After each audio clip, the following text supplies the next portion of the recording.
Sa ating good news naman po, nako, ikaw ba mahilig sa pechay? Healthy naman po ito eh.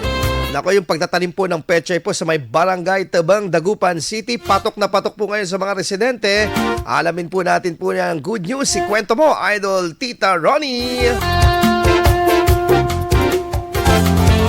Matingkad na kulay berde at mayayabong na dahon ang bubungad sa mga residente ng Barangay Tebeng Dagupan City. Hudyat na handa ng anihin ang mga pechay na itinanim. Sa pamamagitan ng proyektong hydroponic farming, napayabong nila ang mga pananim na pechay na hindi nangangailangan ng lupa. Patunay ng mataas na kalidad at sustansyang taglay ng gulay. Labis ang tuwa ng mga residenteng una nakatanggap ng pechay dahil ito'y libre, masustansya at swak na pansahog sa nilaga o ginisang ulam. Isa itong malaking tulong sa araw-araw na pangangailangan ng bawat pamilya, lalo na sa gitna ng patuloy na pagtaas ng presyo ng bilihin. Samantala, bukod sa pechay, marami pang gulay ang swak sa urban gardening na kanilang pwedeng subukan upang ang bawat residente ay magkaroon ng sariling gulay kahit sa maliit na spasyo. Yan ang ating good news for today. Ako si Idol Tita Ronnie Tatak, IFM.